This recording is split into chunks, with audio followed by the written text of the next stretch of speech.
Welcome back to Flick Favorites. I'm going to explain an action, crime, thriller film from 2013, titled Vehicle 19. Spoilers ahead. Enjoy the content.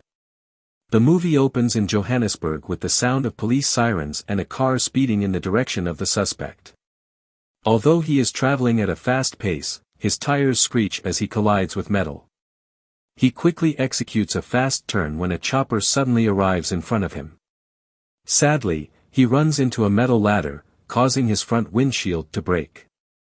As the police close up on him, a great deal of sirens and air horns are now exchanging noises.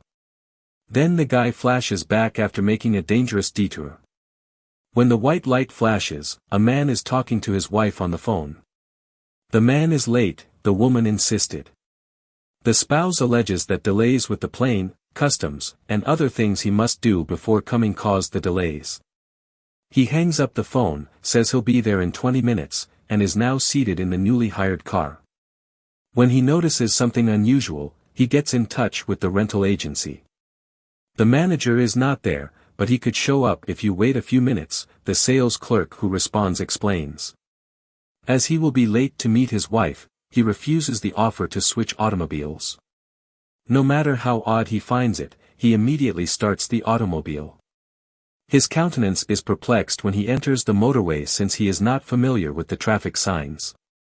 A loud honk pierces his ear as he drives past the road and continues. While he is driving, his wife texts him to advise him not to drive on the right. After running into a bike, he apologizes and keeps on, promising himself not to cause any issue. He calls his wife and excuses his tardiness by blaming a traffic jam and issues with the rental company. He receives a second call from his wife, who is now sobbing, and he tells her that he has been waiting for 18 years to start again with her. He explores the glove compartment after an unexpected ringing sound, which he determines is not coming from his phone. He notices a phone with an inbox text message that says, "Make sure, keep it clean." Because the traffic jam has passed, he starts to lose focus and begin to hear honks blaring at him. A toddler keeps tapping on his side window as he drives. He finally opens it after losing all control, and the girl offers him a charger. From his other side window, a man steals his spectacles. He eats a Twinkie and opens a bottle of water to calm himself down after becoming agitated. He snatches it as his sparkle drops, but it's actually a pistol. He firmly sets it on the seat in a panic. He stops when the phone rings with a call. The caller advises him to confirm receiving the message, but he appears perplexed and queries what is happening. He starts to explain the rental vehicle company's fault when the other man inquires about how he found the phone. However, the man hangs up while he is still speaking. Frustrated, he hurries out of the car. He turns around to answer the phone when it rings while he is still moving. He withdraws after declaring that he would not participate in this silly game. Michael Woods, the caller who makes the detective allegation, is an innocent party. The detective also asserts that one of their police officers was supposed to pick up the vehicle he is driving. Michael feels at ease and is relieved. He is informed that another automobile is waiting for him, and the detective will give him the address. Michael receives a text message with the place where he needs to go after the call. However, he can't manage to locate the indicated street. He contacts operators, but they are unable to help him since they lack the necessary knowledge. The woman replies in Zulu when he opens the window to ask where Smut Street is, so he keeps driving. He appears to be passing unfriendly and dangerous people. He's about to turn back when his tire gets stuck in a hole. He keeps revving his engine but can't move. He phones his wife, who alerts him to his 30-minute delay. Michael asks Angie, his wife, if she loves him. He demands that she give him the location of Smut Street and promises that she won't ask any questions if she truly loves him. They won't talk again if he doesn't show up in 20 minutes, he adds. He receives prompt assistance from Angie, who gives him the proper directions. Even after starting the engine again, he is still stuck. The impact causes the trunk to tremble, and a lady who is bound and unconscious gets into the back seat. The abducted woman awakens as he opens the backseat window. He releases the woman when she requests that he do so. Sadly, the lady tries to get away, and they end up fighting over the pistol. In order to avoid being left alone with just any random male, the woman asks who he is, but he merely instructs her to stop talking. After a little while, they are back on the road, and she is still fixated on him. The rifle drops to the ground as the automobile trembles. The woman tells him to turn the car around as she points the pistol at him. The woman moves back, but the gun whistles quietly, as he drives as rapidly as he can till he hits the brakes.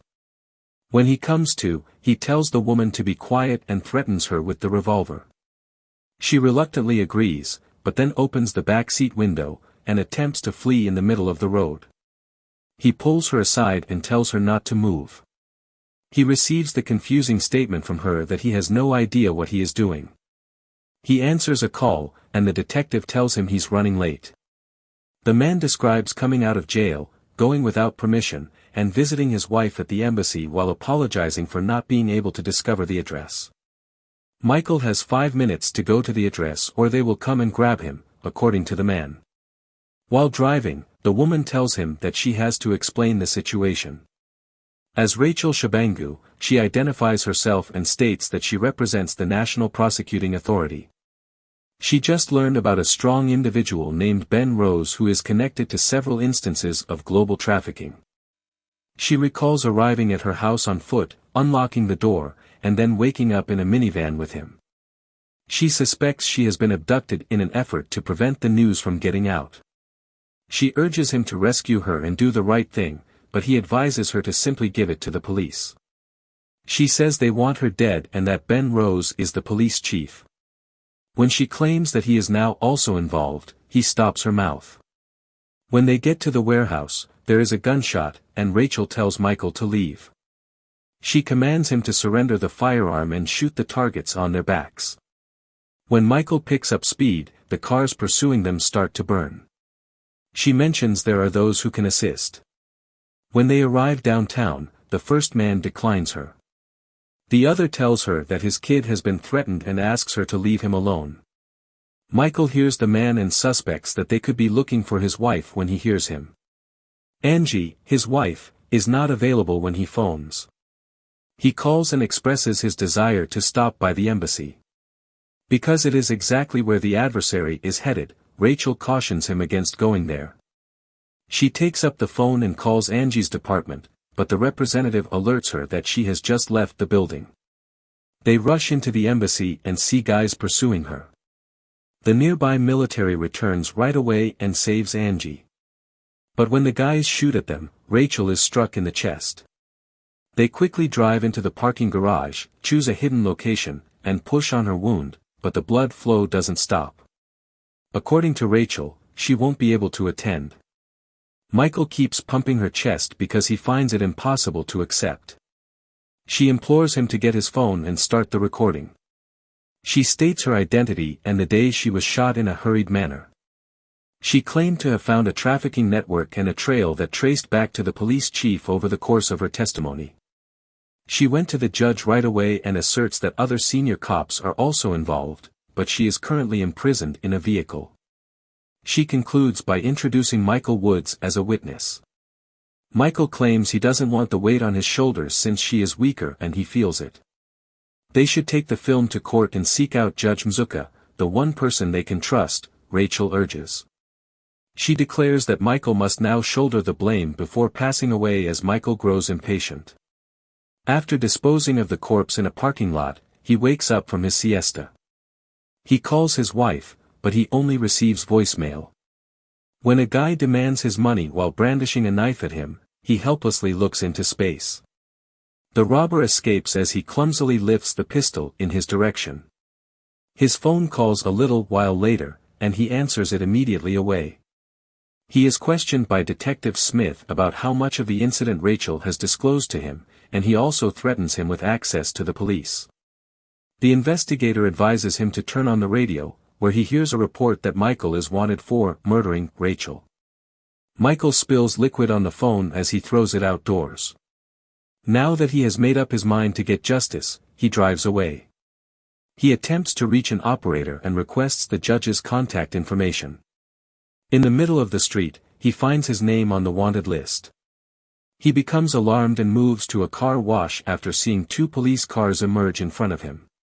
While the car is being cleaned, he starts to fill in the gaps and calls his wife.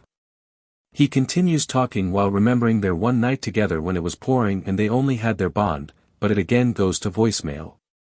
They were laughing incessantly and having a fantastic time. He promises her that the allegations that he killed Rachel are untrue and that he will clear his name in order to get revenge on her. He expresses to her much he adores her. He goes to the spray paint business after having his automobile washed and asks to have it painted. Michael offers him his watch and explains that it is all he has despite the man's skepticism. After the man has completed altering the colors, he requests directions to the courthouse. When the judge answers the phone when it rings while he is driving, he recognizes the message and tells him not to attend to court because there are officers around.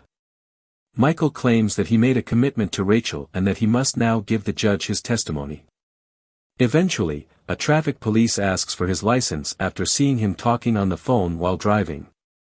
Suddenly, some males spray the police car with a can of paint. He gets in his car and calls the judge again, telling him it would be too dangerous for him to go to court and asking for his whereabouts. Just as Michael is about to say anything, his phone dies. At the start of the film, he decides to drive as swiftly as possible while being chased by police in order to go before the court right away. The phone starts to charge as the sirens fade away. After being struck by a police vehicle while speaking with the judge, he drives through a business. He returns to the road despite the police shooting at him once more. Soon, a helicopter and police cars are around him. He is told to get out of the car while keeping his hands on his head, the speaker says. He makes the decision to detour and visits the courthouse. As he opens the rear door, he takes a reporter and holds him hostage while pointing a revolver. The lieutenant is told to find the judge. When Detective Smith arrives, he begs the courtroom lieutenant not to become involved, but he is unable to do so due to Michael's hostage situation. Michael realizes the hostage's microphone is on after a few yells, so he grabs the phone, but the detective shoots at him. Michael plays the taped testimony into the microphone while still bleeding. According to the report, Michael is currently being treated at the hospital next to Angie and has been lauded as a hero by the president as the courageous defender of justice. The rental business employee polishes Michael's minivan as the police officers are sent in jail. Thank you for watching. Hope you enjoyed this video. Don't forget to subscribe if you want to stay updated on future videos. Leave a like to support the channel.